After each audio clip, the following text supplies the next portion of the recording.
So let's start.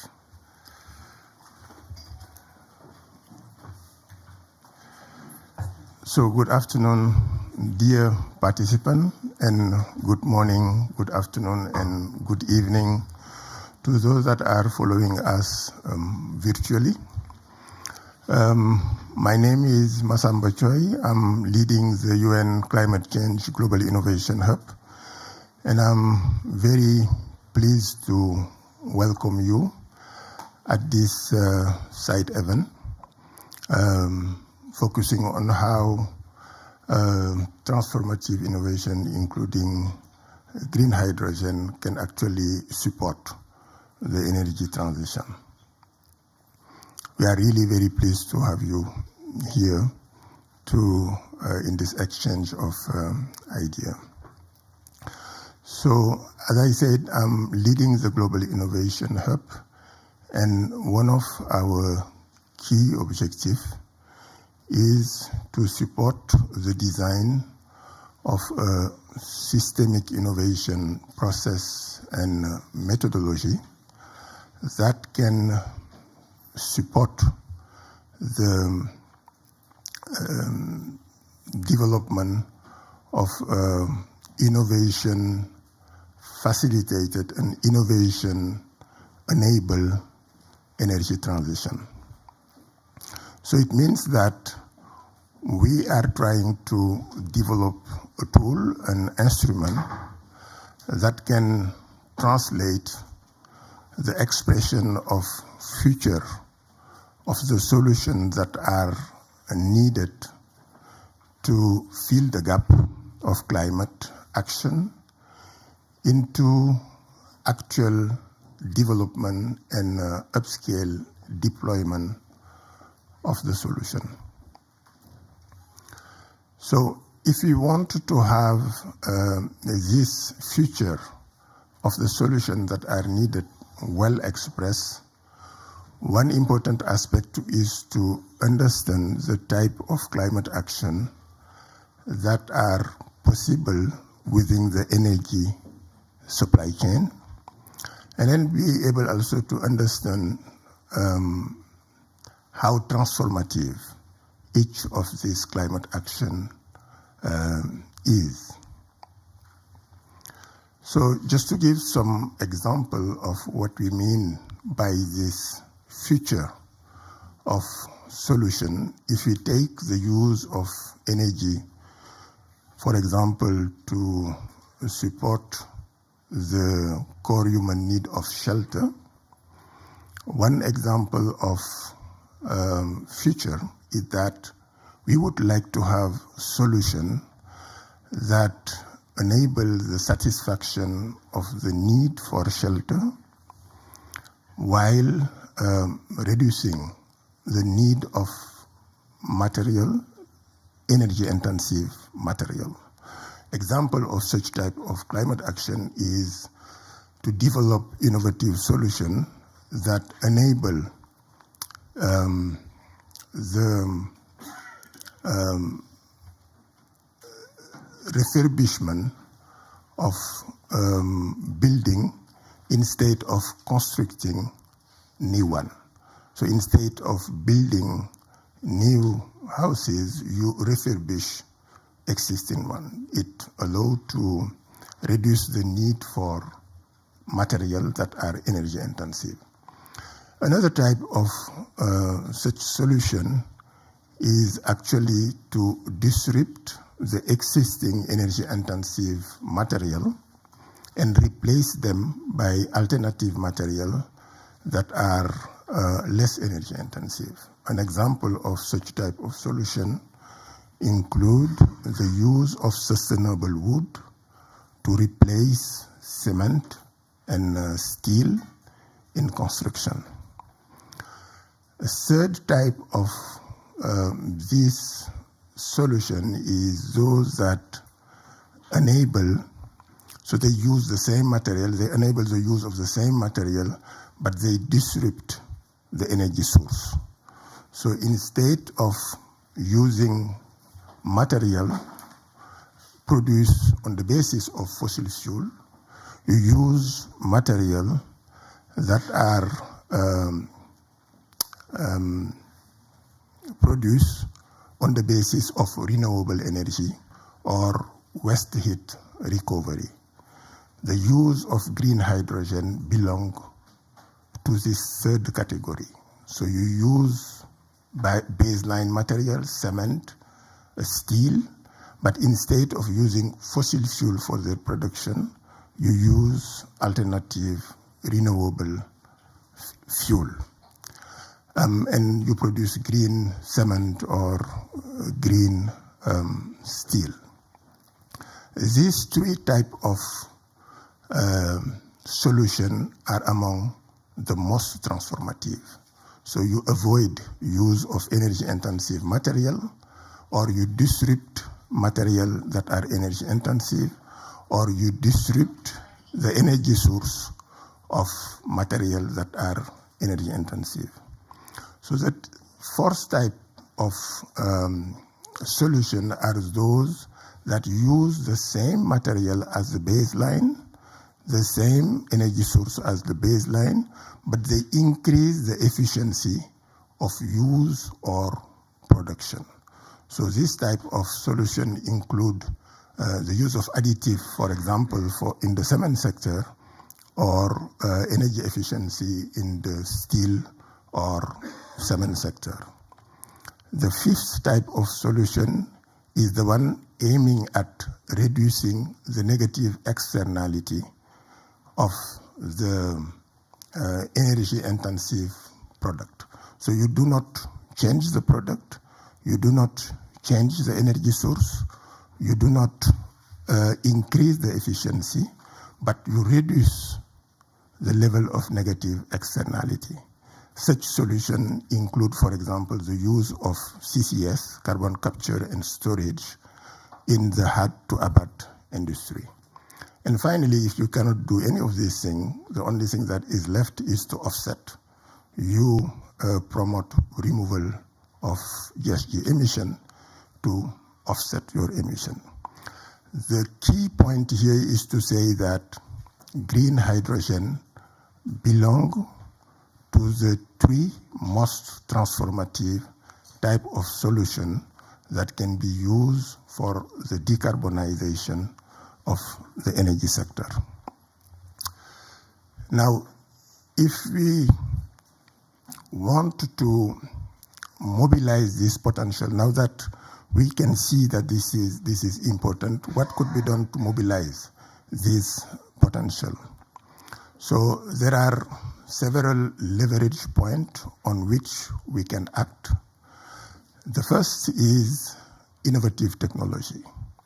We need to continue to innovate to reduce the cost of equipment, those that are used for renewable energy generation, as well as those that are used for the production of the green hydrogen. We need also to continue to innovate to increase their efficiency. Another leverage point is policy. We need to be able to come up with innovative policy instruments in the form of standard, for example, that will enable a distinction between green hydrogen, blue hydrogen, gray hydrogen, and brown hydrogen. We need also to come up with incentive instruments for the production and use of green hydrogen. For example, leveraging carbon revenue. But there we will face some challenge, because one of the questions that one will ask to be able to mobilize carbon finance for green hydrogen, where do you credit? Are you crediting the producer of green hydrogen, or are you crediting the user of the green hydrogen? In both cases, we face challenge. If you want to credit at the supply side, you will have the challenge of identifying what the baseline is, because you do not know who will use the green hydrogen, and you will not know what the green hydrogen is actually replacing. So it's very difficult then to identify what is the baseline. If you credit at the use site, the challenges that you will face will not be able to track back the green hydrogen. You will not know whether your hydrogen is truly green, or whether it's gray, or whether it's blue, or whether it's brown.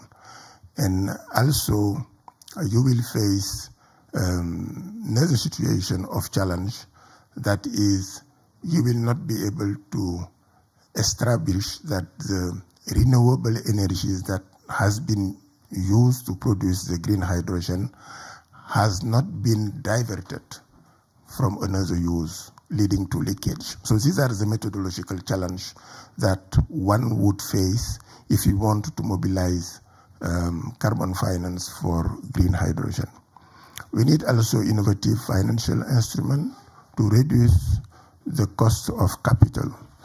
One of the major barriers for the development of green hydrogen is the fact that the potential is in the global south. And in most of these countries, the cost of capital is too high. The interest rates are extremely high, which make most of the project difficult to become viable. We need also to have innovative cooperative approach, because at the end of the day, for this transformative innovation, it's all about radical collaboration. This is needed. And for that, we need to ensure that all the stakeholders that are relevant have systemic awareness. We need to ensure that they also are able to challenge the way they are thinking. They are able to challenge the way they are interacting among themselves and learn from each other. This is something really important if you want this transformative type of innovation to take place, because they cannot happen in closed configuration. We cannot have this closed innovation. It has to be open. It has to be through collaboration, and this requires this systemic mindset among the different participants. And finally, we need to have innovative business model, because at the end of the day, this is also about how do we manage to create value for all the entities that are collaborating and that do not have necessarily the same interest. So here it's about orchestration of their different resources to create the maximum of value beyond monetary value. It's also important to facilitate collaboration. So now the question is really green hydrogen the solution for the energy transition? Is it just one solution among others? Is there hype around green hydrogen or not? Are the leverage points that I have mentioned the only relevant leverage point? Do we have some other leverage points that are missed? Are we using effectively this leverage point? And if no, what should be done to leverage effectively this leverage point? So all these questions will be handled by a panel of professional thought leaders on the topic. So we will have Mr. Norbert Gorissen, Deputy Special Envoy for International Climate Action in the Federal Foreign Office, Mrs. Irina Gorbunova, Vice President and Head of XCAR Innovation Fund at ArcelorMittal, participating virtually, Mrs. Barbara Jinks, member of the UNFCCC Sustainable Energy Gas Expert Group and a member of the Technical Standard Advisory Committee of the Green Hydrogen Organization, Mrs. Sen Min Kim, Country Cooperation, Algeria and India, International PTX Hub, and Dr. Behrang Shizade, Manager, Deloitte Economic Advisory, Energy Market and Modeling. But before we start the panel discussion, we will have two keynote speeches, one coming from Mr. Norbert Gorisen and another one coming from Irina Gorgunova. So I would like to give the floor to Mr. Norbert Gorisen for his keynote speech. You have the floor. Thank you very much for the kind introduction, and good afternoon, ladies and gentlemen. I'm delighted to share some thoughts on the goal and ambition of the German hydrogen policy on behalf of the German Federal Foreign Office. The background is clear for us here in the current situation we are in, why we are here, the climate crisis, but also the biodiversity crisis, peace, energy security crisis. So it's all good reasons to leave fossil fuels behind us, and that has become never more obvious than now. And the IPCC has made clear to maintain 1.5 within reach, we need a joint global effort, nothing less than a complete overhaul of the global economy, and in particular a transition of the energy system. Green hydrogen needs to become a significant part of our energy systems by 2030 and a pillar of cross-border climate-neutral energy networks. The benefits for hydrogen are very clear. Green hydrogen and its derivatives are a key for full decarbonization of sectors that are hard to electrify, such as steel production or chemical industry or long-haul transport like shipping and aviation. But if it's done right, there's more to be gained. It could also become a key element, an important element of sustainable transformation. Green hydrogen can also further contribute to economic diversification, resilience and development. And that is in particular true for those countries whose business model today is relying very much on exporting fossil fuels. Many of today's energy importers may become H2 prosumers and improve their trade balance. And while we know that previously in history, industry went where coal and where fossil fuels were available and cheap, meanwhile, whole industry production sites may gravitate towards locations with low renewable energy costs. Especially in current time, it's important to note that the manifold sources of hydrogen and renewables makes them less likely tools of political coercion. In fact, we must not forget the foreign policy dimension of that coming brave new hydrogen world. The global energy transition will bring new power constellations, new interdependencies regionally and globally, and therefore has a distinct geopolitical dimension. So how can we move that forward? How can we reap all these benefits? First, let's move from ambition to action. Key investment decisions are necessary now for a successful decarbonization. The green hydrogen industry and much of the pertinent infrastructure is still in its early beginnings. Estimates of required investment coverage converge around figures of around 300 billion globally until 2030. That's a large sum. The encouraging signal, however, is that there is already a lot of momentum. Last year alone, investments increased from 20 to 30 billion.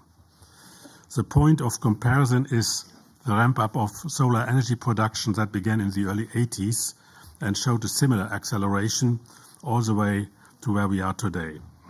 Yet while we have made significant strides already, we are still a long way from a vibrant global market in which green hydrogen and its derivatives are traded as commodities.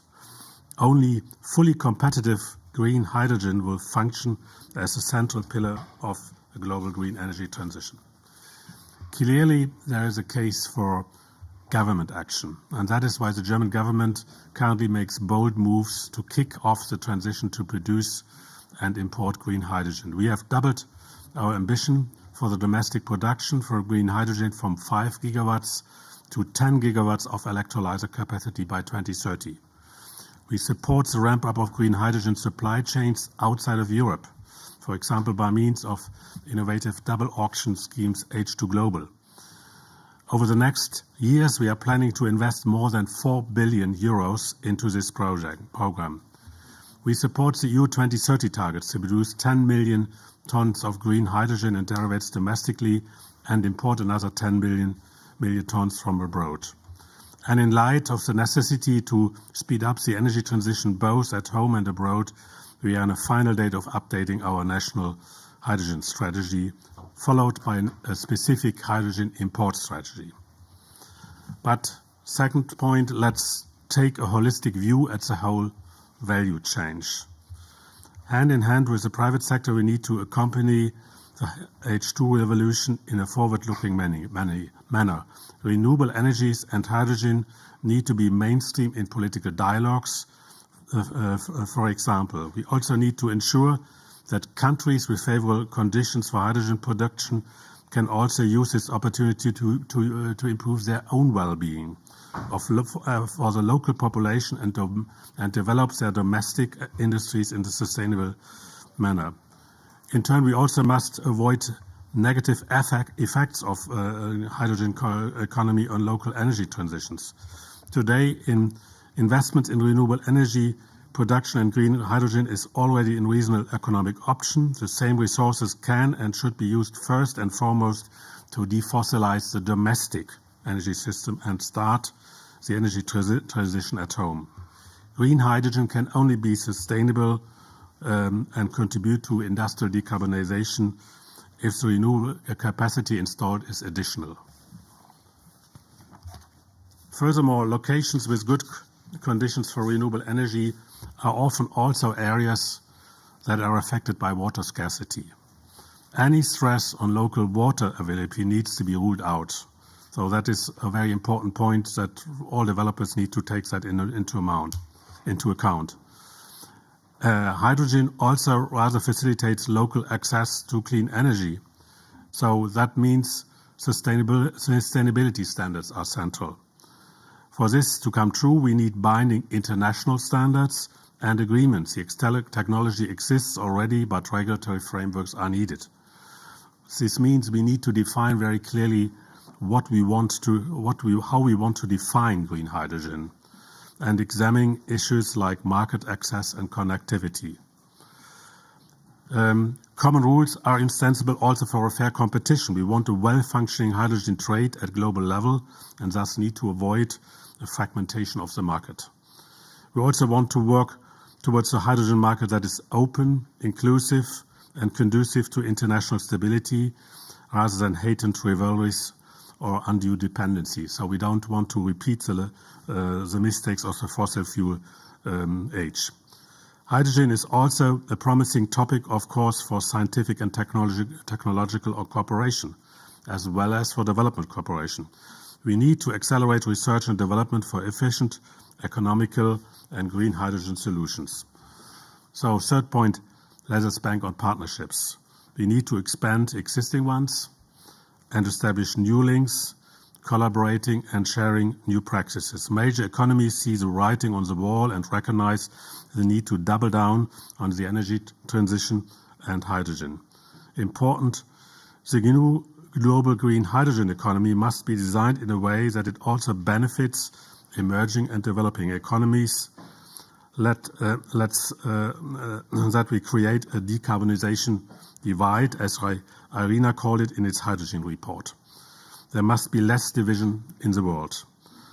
As a German Foreign Office, we see hydrogen as a part of a positive agenda with numerous countries. Bi- and multilateral dialogues about opportunities and challenges of green hydrogen constitutes an essential element of our efforts for further green energy transformation that is just and conducive to stability. After all, we here in Germany will cover around 1/3 of our expected demand from domestic production. The rest needs to come from abroad, and you can only do that in partnership.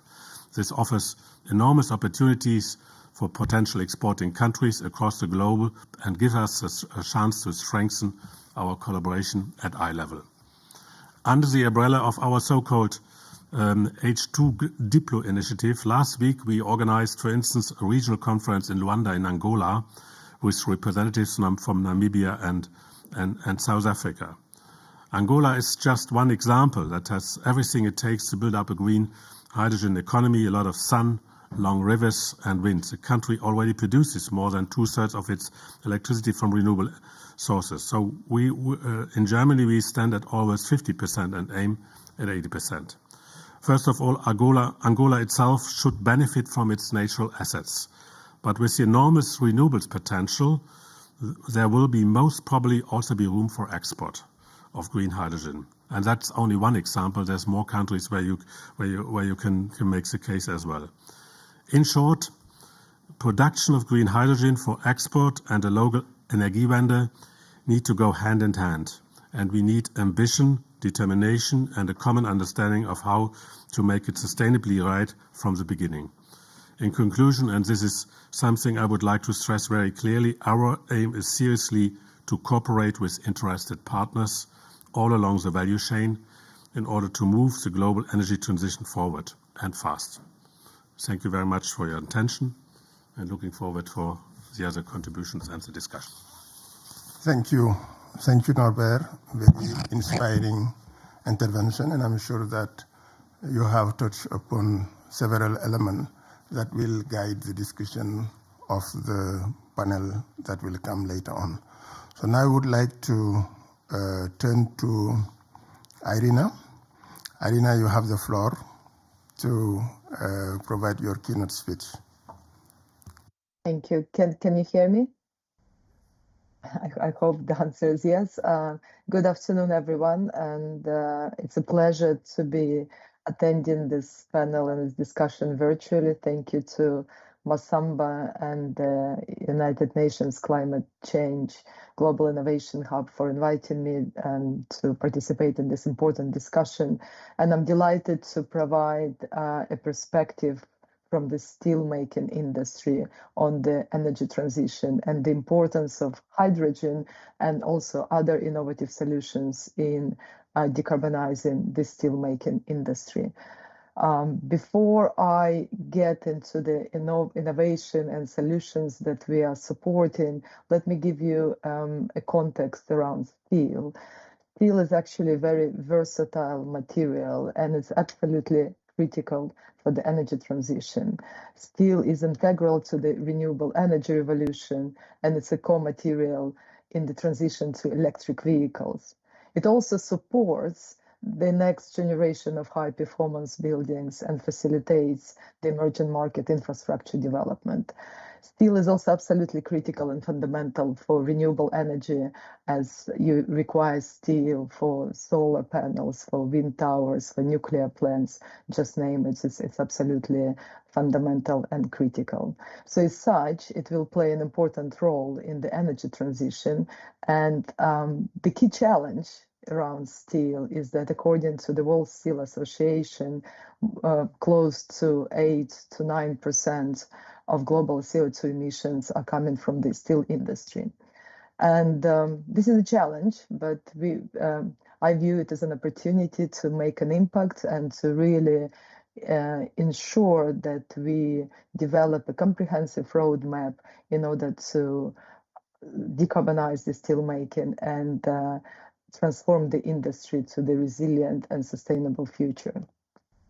Therefore, we as a group, and ArcelorMittal is one of the leading steelmaking companies in the world, and we've pledged to become carbon neutral by 2050.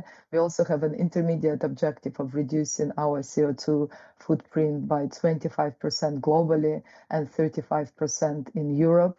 And if you appreciate the challenge around the CO2 emissions, it's actually very ambitious targets. But nevertheless, we are determined and we are quite positive and quite optimistic around how we're going to decarbonize. We developed a number of technology pathways. So if you look at the way the steel can currently be produced in the most carbon neutral or low carbon way, is there are three ways. One is, and I think Masamba was speaking earlier about circularity. So one of the credentials of steel is that it's infinitely recyclable. And if we recycle steel and use renewable energy as the energy source, you can get to a very low carbon footprint.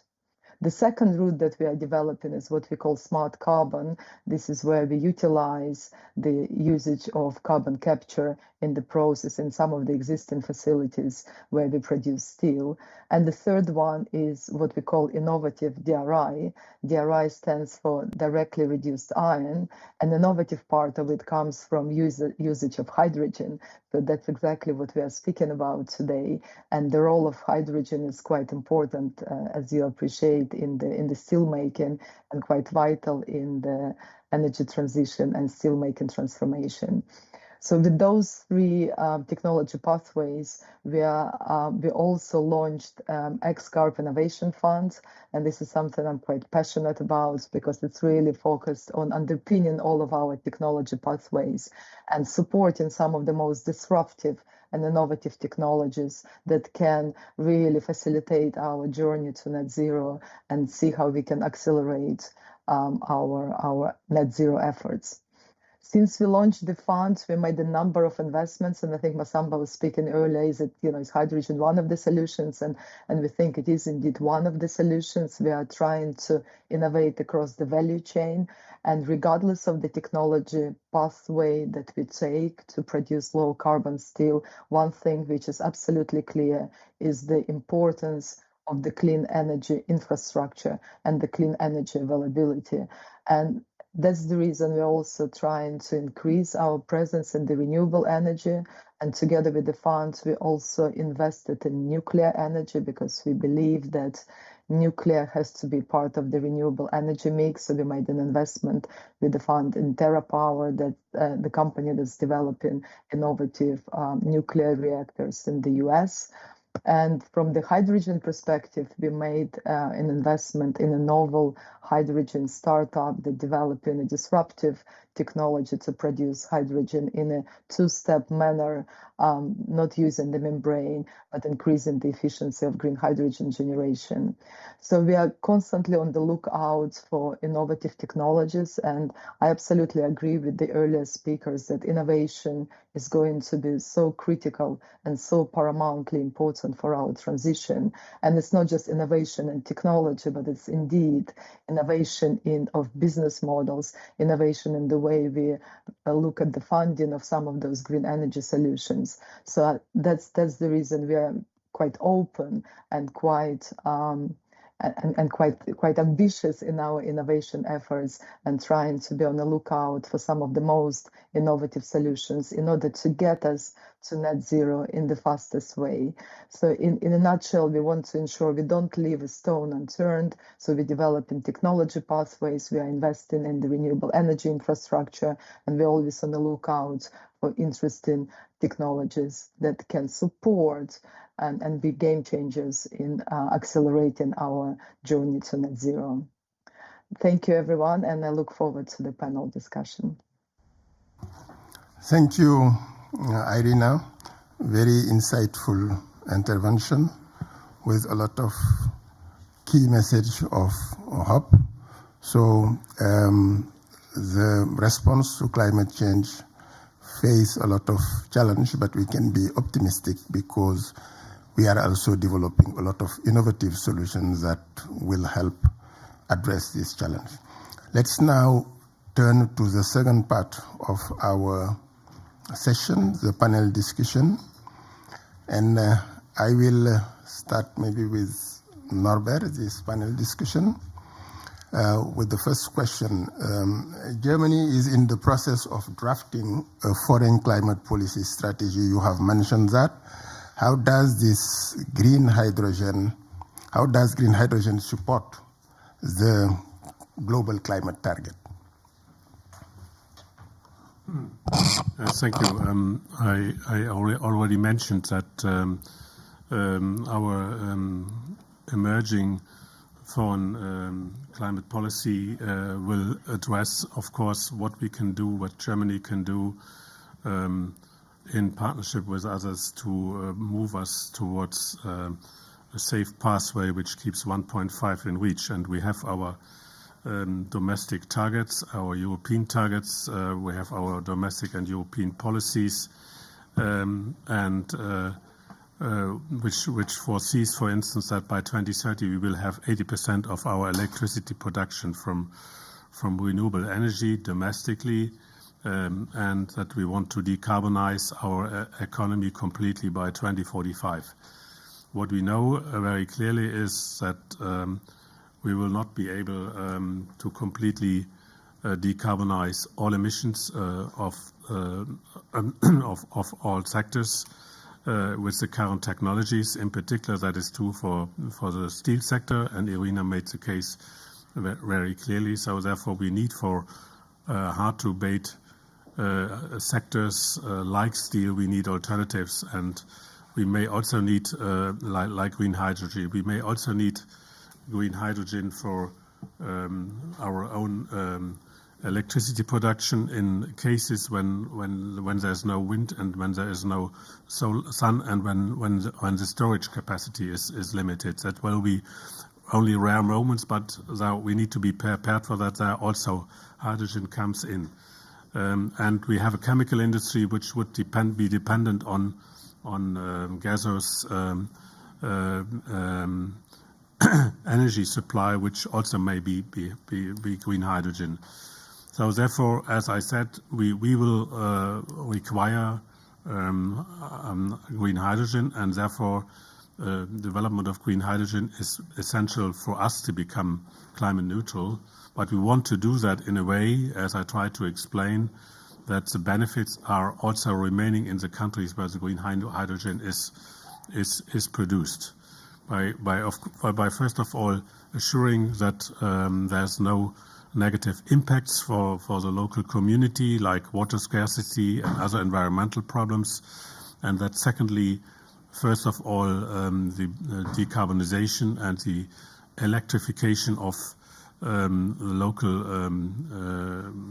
local grid is happening with renewable energies, and that only additional renewable energies will be used for hydrogen production, which could then be exported, and that also hydrogen could also be used for domestic industrial decarbonization. So it's simply a question of scaling up the renewable production in certain countries, and using part of that additional renewable energies then also for the export, and thus altogether the investments for renewable energy will be much more easy to afford for the host country, and it would also allow for the host country to achieve to be part of the economic benefits by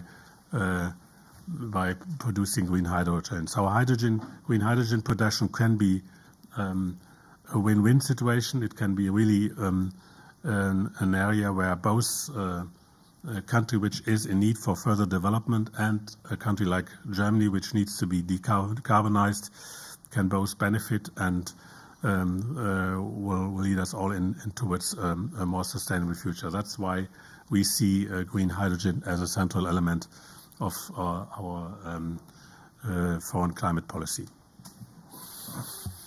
Thank you, Norbert. Now I will turn to Irina. We heard from Norbert how does green hydrogen support the global climate target. So can you further elaborate on why it is important to accelerate the development and upscale deployment of the green hydrogen value chain? Absolutely. Thank you, Masamba, for the question. Sorry, I can hear myself twice. Oh, okay, it's good now. It's absolutely important to accelerate, and I'll give a couple of examples. As I mentioned, one of the technology pathway that we are developing is based on hydrogen. And some of the facilities that we have can be already green hydrogen ready, but then it's really the availability of green hydrogen, the availability of the infrastructure, and hydrogen at a cost which is really supportive of the economic case for steel industry. This is something that we absolutely need to have in place in order to switch to production of steel using green hydrogen. And as I mentioned, DRI stands for direct reduced iron, and the technology exists, and it's currently based on natural gas. And the intention with green hydrogen is to eventually phase out natural gas in the process of DRI. So you will blow green hydrogen instead of natural gas in order to reduce iron ore and produce steel. But we can only, of course, do this when we will have sufficient green hydrogen at a cost which supports our case, as I mentioned before, available. And there is a lot of energy required and a lot of hydrogen required for the steelmaking operations. It's actually a very energy-intensive industry. I'll give you an example. Our operations in Belgium, I just had a discussion with the CEO of our Belgium operations, and he told me that, you know, from the clean energy perspective, we need close to 4 gigawatts of energy. And, you know, to give you a perspective, it's like 4 full-size nuclear plants in order to operate one steelmaking facility. So that's just the perspective of how much energy and green hydrogen will be required in order to decarbonize our steelmaking operations. Thank you, Irina. Senmin, we heard about how green hydrogen is supporting the climate goal and why it is important to accelerate the development and upscale deployment of the value chain. But what is the state of play? Thank you, Masamba. Before I respond to the question, just wanted to briefly mention that so I'm part of the International Power to X Hub, PTX Hub, which is a program that is embedded within the German Development Cooperation Agency, GIZ. And we are different projects coming together on top of my own project that assists basically the German government in promoting sustainability measures worldwide. And so our main sort of focus wide is to work with especially the emerging and developing world. And so I'd like to address the question maybe a bit more from the perspective of what we see through our activities. It was already mentioned that a lot of the renewable energy potential is very much also concentrated in, or it overlaps with the partner countries that we have worldwide in the developing and emerging world.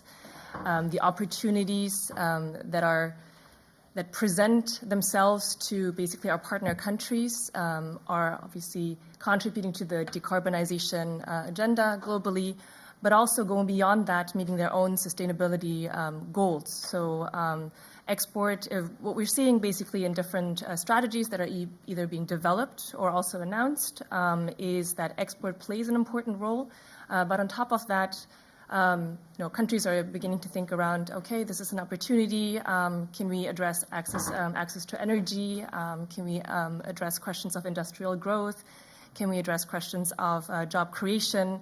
And so if there's anything that we can learn, again, we are talking about disrupting the old ways of doing, but if there's anything we can learn from other sectors is supply chains that are set up in a global manner run the risk, if not designed in the right way, that basically sustainability or climate demand on one side of the world is being met at the expense of precisely that in other parts of the world. And so I think the opportunity, the challenge comes together. The challenge is that all these different social, environmental, economic, and governance issues are addressed at the same time so that producing countries benefit from this opportunity by meeting also their own climate goals. But beyond that, many of the questions that governments are confronted with at the moment, how do we prepare the workforce of tomorrow? Is there social acceptance for these big projects that are being set up?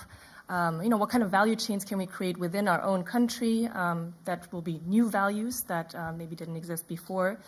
So yeah, and I think the challenge that's particular maybe to the green hydrogen and Power-to-X sector is it's a nascent sector. Things are being built.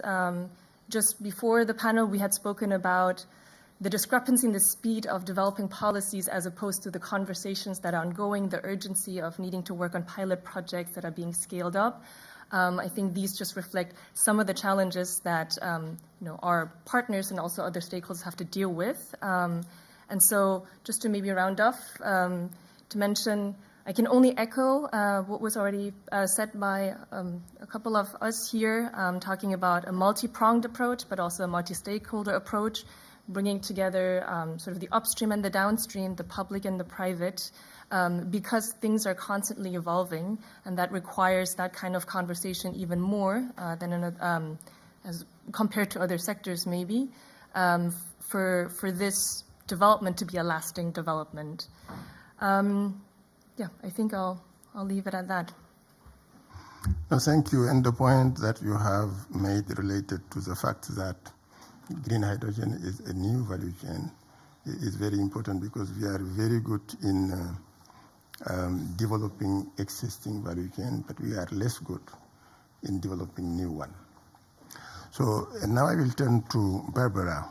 So what is the role of policy, in particular the development of standard, how important it is for the development?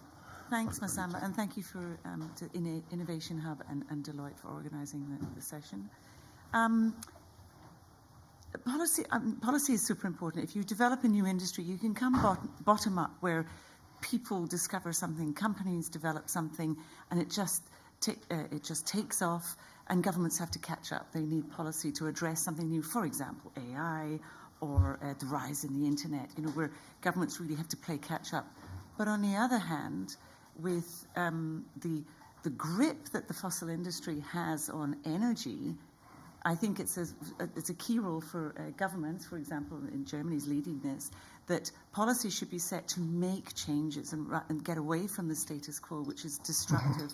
So we find with green hydrogen, I think it fits the second model better. You can make green hydrogen and sell it, and it's all legal at the moment. But if you want a global development of green hydrogen and trade, then you really need the policy to come together. And an example is I recently worked with Irina and Germany, the wonderful leader of the G7 group. Last year, the G7 under the German presidency created the G7 HAP, the Hydrogen Action Pact. And the key word was deployment, which Masamba, you've used. How do we know we want green hydrogen, we think we know what it can do, where it fits. How do we deploy it? How do we get it ramped up big time? And who better than the G7 community, the world's leading economies, which would be responsible for about a third of the green hydrogen being traded around the world. So I headed up a study for about 6 months, and we really looked at just the G7 countries. What policies did they have in place? What gaps did they have? What were their ambitions, stated or emerging? And what were the gaps? And really we came up with 5 key recommendations for policy to be developed between the G7 nations, but also to be developed with their partner nations. It's not just for G7. And they were simple but super strong. And they were, in a nutshell, conduct better outreach. Be clearer with your messages. Where do you want green hydrogen to be? Where is it the solution? Because at the moment, in some dialogues, you think it's going to solve everything. No, it won't. It's really specifically for the hard-to-abate sectors. And at the moment, it's expensive, and we need to do various things to bring the price down. To collaborate between countries, in particular between, as Norbert mentioned, with the countries that have the renewable energy that are going to be the biggest producers, typically the emerging companies, and in particular sub-Saharan Africa with its huge potential, and share lessons learned, help them to develop faster because it has benefits for the buyer. Also be very clear on where you want green hydrogen to be the solution, and that will change between countries, and also even within a large country. It'll change region to region on where is the priority use. And then very much balance supply and demand. I think we see a lot of we see more activity with supply and less with demand, apart from ArcelorMittal, who are very leading the charge there for steel.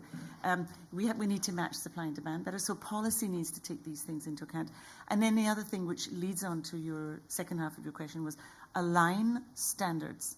And what does that mean? That means, you know, everything we touch and we wear and we do it comes under a technical or safety standard. When you get in your car, you know that it's been built to certain standards that are international.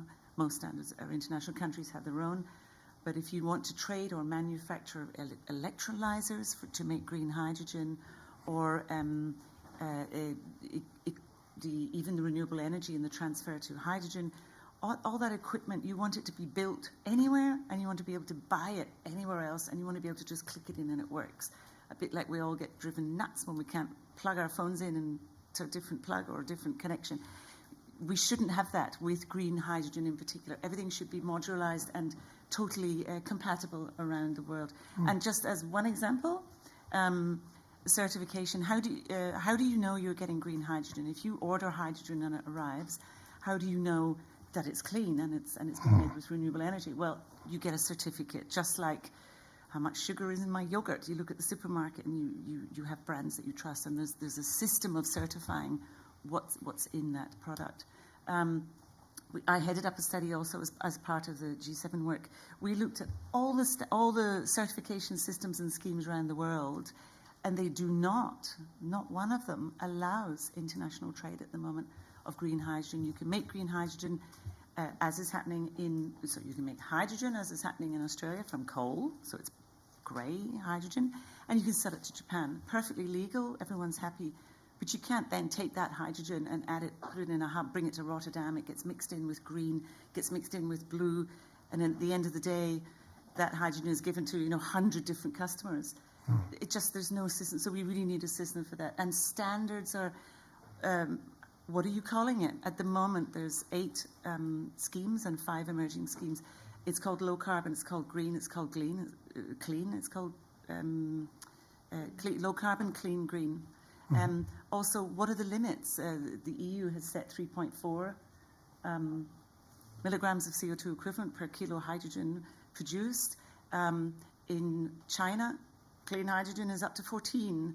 The GH2, the Green Hydrogen Standard, who are setting a standard for green hydrogen, says it should be 1.0. So you're getting different mixes. Also, how do you calculate it? There isn't one standard at the moment to calculate the footprint of the hydrogen. And the IPHE is working on that with the ISO, the International Standards Organization. So there's lots of work there. And policy is very much, when there's an international standard, it has to be adopted by the country's government and recognized.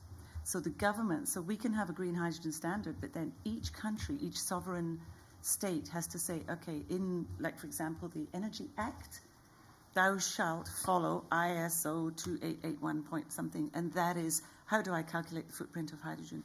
And that's where that mix of government and standardization comes in, to make sure that we're all talking about the same thing. And what's green? We all know when we say green, what is it? Or low carbon, as the EU has called it. And the good news is I see a more awareness between the policymakers, the countries. For example, the G7 even doing that study. And also there are 27 global initiatives at the moment that deal with green hydrogen. IPHE, Hydrogen Council, Irina, UNIDO, UNESCO, Green Hydrogen Catapult, the UN Energy Compacts, etc., etc., etc. And that's all at the policy level. Death by initiative, but things are happening and making changes. I'll stop there. Thanks. Maybe I will just follow up with one question. Collaboration on harmonization is needed. How do we promote that? Actually, there was a very interesting exercise. Me personally, or how does one promote it? But one promoted. There was an interesting exercise for the last COP in Glasgow, and it's called the Breakthrough Agenda.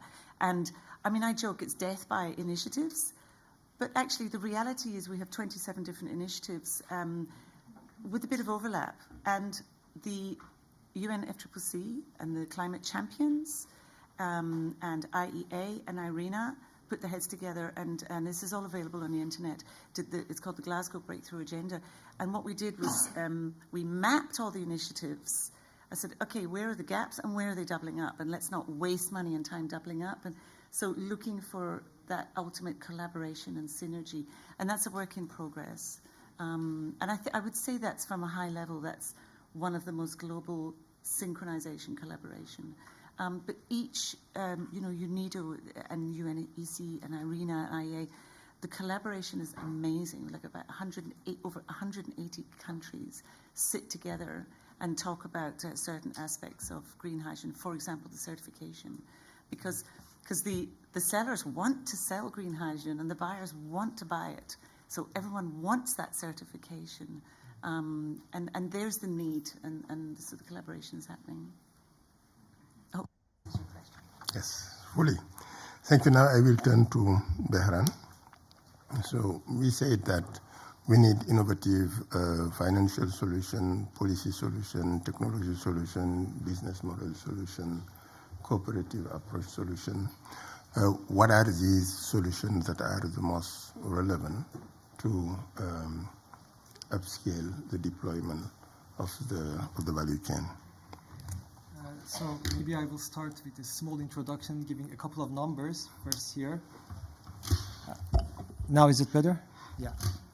I'd like to maybe start with a couple of numbers, because lately at Deloitte we prepared a global clean hydrogen outlook study, and actually we studied in a climate neutral world, so from now to 2050, bringing the climate neutrality by 2050, what would the future clean hydrogen market look like, and what would be the role of green hydrogen and also all the other clean hydrogen options actually in a climate neutral world.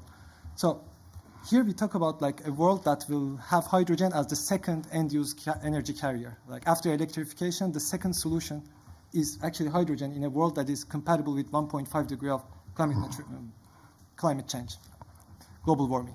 So in such a world, you will need to have about 600 million tons of hydrogen.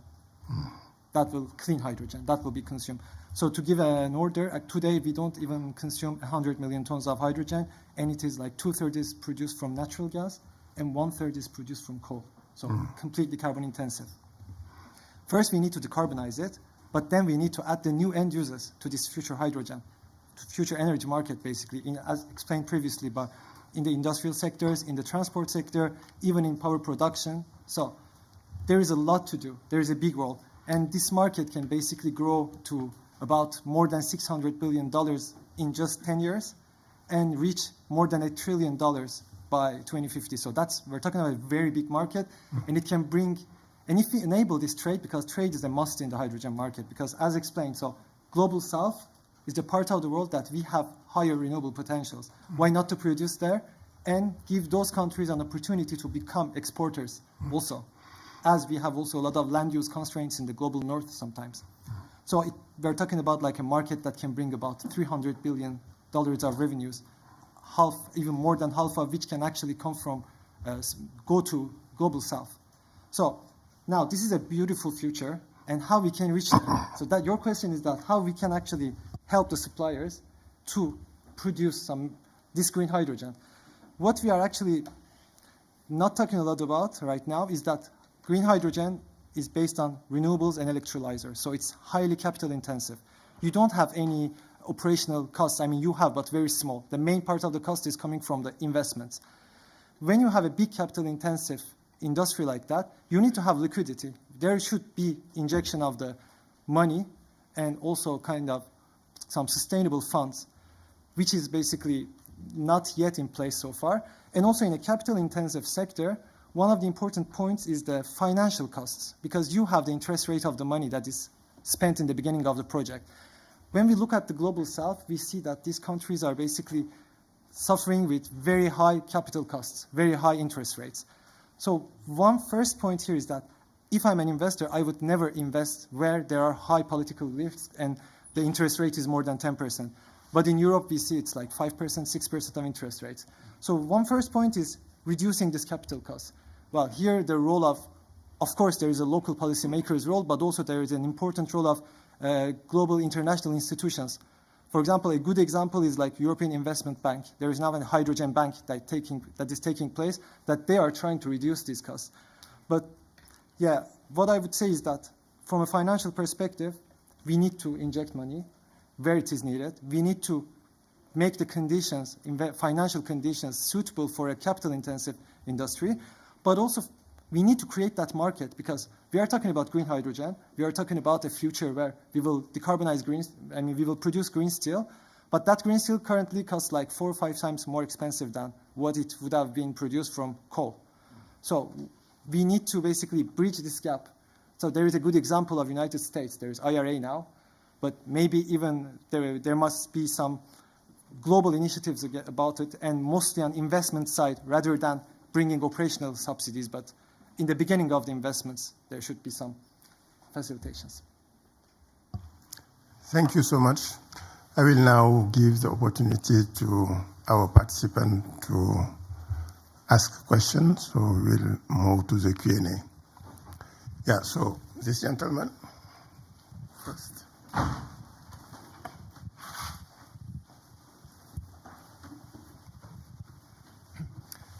Larry Moffat with Rise for Climate Belgium. I'd like to raise the issue of fugitive emissions. Hydrogen, whether it's green, blue, gray, is a greenhouse gas. A recent study shows that its global warming potential over 100 years is 12 times that of CO2, even greater over 20 years. And so that is going to contribute to climate change. And if we're going to use existing gas infrastructure, as I'm sure the gas industry hopes, tankers and pipelines and valves, etc., how are we going to mitigate that leakage, especially considering that hydrogen has a very low molecular weight, so it will leak much more easily than methane. Methane emissions is already a major contributor to climate change. Thank you. Yeah.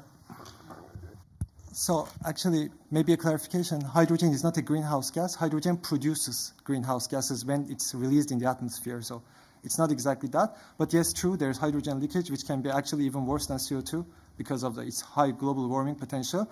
But there's this, that's a true thing, but there are also some recent studies again that are, because there are many studies now are being published in scientific literature here. They say that green hydrogen, even with leakage level of that we are expecting today, we haven't seen it exactly yet, but what we are expecting based on the existing infrastructure is still much better than having gray hydrogen on it. That's the first point. And there's a second point is that we are talking about an industry that is being created, a market that is being created. You know, it's the creation of a market. The oil and gas industry was not created for stopping climate change. It was created for making benefits for the oil and gas producers and providing energy for the world. Now that's not the case. Here we are doing hydrogen to clean it up. So it means that we will, of course, care about the leakage of hydrogen. But, you know, for example, I'm coming from Iran. Iran produces a lot of gas, so they don't really care if there is like 1/3 of it that is leaked, because they have a lot of it. But hydrogen is not that, there was not an economic incentive for methane, basically. But for hydrogen, the mindset is a bit different. We're not doing just a business here. And if I could add, please read the latest research, which is verified. It's done by the German Gas and Water Association, internationally peer-reviewed and researched, which gives you the actual test results of hydrogen leakage through steel and distribution piping plastic, based on about 3 years of studies with real pieces of pipe in laboratory conditions and everything. It is insignificant increase of leakage, insignificant leakages of hydrogen once you hit the midstream. So if we're reusing the gas infrastructure, it is absolutely feasible and absolutely an insignificant increase of leakage of hydrogen. The gas pipelines, depending on a few factors, all gas pipelines designed to international standards can be reused for up to 100% of hydrogen. Obviously, you look at the track record, how is it maintained? Has it got holes in it? No, you wouldn't use it. But again, that's why the hydrogen backbone is being developed through Europe, where In Germany, 90% of gas steel pipelines can be used for 100% hydrogen, and all the plastic piping, which is distribution, can be used for hydrogen. And over 80% of heavy industry in Germany is fed the methane through the distribution system. It's a really unusual situation. So you have to use the gas infrastructure to deliver the hydrogen to the steel and the chemical factories and everything. I hope Norbert agrees with me. This is the information that comes from industry. And then LNG, the storage, again, you do checks, and if it doesn't leak, there's an insignificant increase in leakage. And the newest, hottest kid on the block is to look at LNG import terminals for bringing derivatives. You would not ship liquefied hydrogen because you need to cool it to minus 240 degrees C. LNG is minus 150 and it's quite energy intensive, but you would make it into ammonia, which is the next best thing to hydrogen gas. And that's very viable and feasible. And right now, in Germany, because Germany is leading the world, in Germany they're developing the Hanseatic Hub, which is a new LNG terminal up outside Hamburg. It's being developed for LNG now and ammonia in the future. Dual purpose jetty, you just change the arms out and everything. So it's so doable. And the gas infrastructure, we have trillions upon trillions under the ground and invested in gas infrastructure. Cannot do it without using the gas infrastructure. Economically, not viable. The European Commission has many studies based on that. And look at gas for climate. Yes, it's funded by the industry, but look at the figures, look at the peer review. So I trust these figures and these sources. But DVGW, Deutsche Verein für Gas- und Wasserfach, is your go-to place for the latest actual scientific research. Thanks. Thank you to both of you. There was one question over there. Yeah.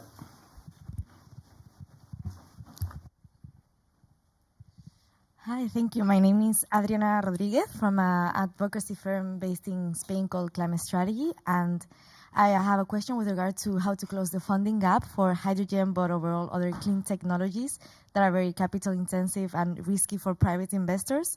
I was actually meeting with a few investors on clean tech not that long ago, and they mentioned the fact that you need, public money to attract, crowd in private finance, and they pointed out not just grants but blended finance options as a way to de-risk these investments, but these have stagnated. Their use have stagnated from what I've read, and they are very underused. Also, we have instruments in the EU that they provide blended finance, but they're not usually used.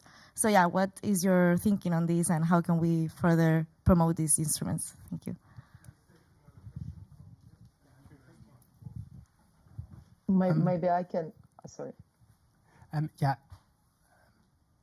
just wanted to ask a question about investments into hydrogen storage as well, which I think is a critical element of this whole picture. So metal organic frameworks or other chemical storage means, because if you have that, it gives a much greater incentive for unused electrical generation capacity to then be used for something like this. But we're not quite there with the technology yet, with scaling as well.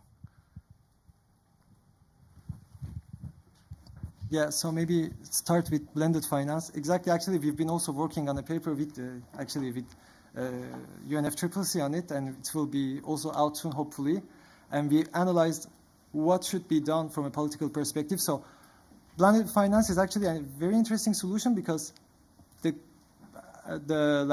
state puts 2-3% of the cost of the project, and the remaining part is actually private investment. And this 2-3% basically just reduces significantly that capital cost of the project. I mean, imagine like a supply curve that increases, and at the end you just the high cost is basically just related to a small part of the high risk is related to a small part of the cost that comes from the state, and suddenly you maybe divide it by 2. That interest rates. So that's basically the most innovative financial solution that has been seen. But we also have concessional finance, basically, that is also proposed by World Bank now, that is basically by help of the international institutions, you directly reduce the public interest rate there, and that would reduce also basically the central bank's interest rates, which would reduce basically the debt part of the cost. I mean, the debt part of the cost of capital. So, yeah, there are these two are the main ones that are being proposed right now. But another point is that as these are capital intensive, if there is a state or an international institution that wants to support a green hydrogen project, instead of supporting it like in a premium way for 10 years, it would make much more sense to directly invest in the beginning of the project, because public interest rates are much lower than private interest rates, which would basically cost the same thing for the state, but for the project, it would reduce its average cost. Thank you. I see that. Are you asking for the floor, Irina? Yeah, I think I just wanted to comment also on this, if that's okay. Okay, go ahead. Yeah, I just wanted to give a good example, because we are, of course, also very much focused on how to bridge this gap. And that's the reason we joined as an ENCA partner Breakthrough Energy Catalyst.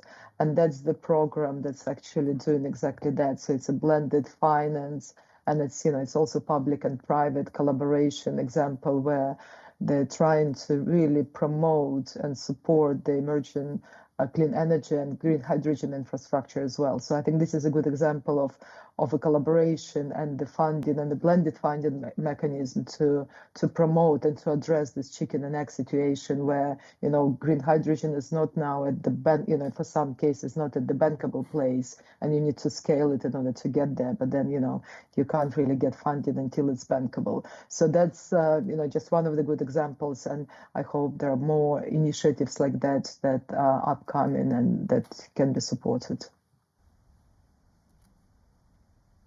Just to address hydrogen storage, one of the best storage facilities is pipelines, really long, big pipelines, loads of hydrogen, loads of weeks of capacity. Also, there's a lot of work, just if you Google the salt caverns around Europe, there's a lot of work happening there. Also, there's, in Austria, there's a hotel that runs on pellets. It's an iron ore with pellet, and it's heated up very hot, and the hydrogen comes out and runs. Hydrogen also comes from biomass being created from bioenergy, so that's another source. And of course, the key thing is to not need the storage, to have your electrolysis and your plants designed such that it meets demand with a bit of storage. But you don't, it's not like with the renewable energy where storage is the huge differentiating factor. With hydrogen, you produce it and it comes out the other end, a bit like producing methane out of a well. You can adjust your supplies. So that all those things. That's just off the top of my head. If you want any more info, I can give you. GIE, Gas Infrastructure Europe, monitors all the gas storages and looks at the work being done on hydrogen. Go to their website as well. I hope that answers your question. The last word to Norbert. Thank you. I just want to also reply to the high capital cost question. I think green hydrogen has the potential to bring producer countries of green hydrogen in the global south, in Africa, for instance, on the same level compared to producers of fossil fuels. Because why are the capital costs so high? One of the elements is that revenues for investments in renewable energies remain in the countries, and they will accrue in local currencies, and then for the investor it is less attractive. So there's an additional risk coming from exchange rates. Whereas if you do the same thing with green hydrogen, you produce a commodity which you can export, which you can sell for hard currencies, and that certainly will also decrease the capital costs and make it more viable. But I agree fully, blended finance is of course the way to go. Thank you so much for all these very interesting perspectives. I would like to thank all the panelists for their contribution and invite you to give a round of applause to our panelists.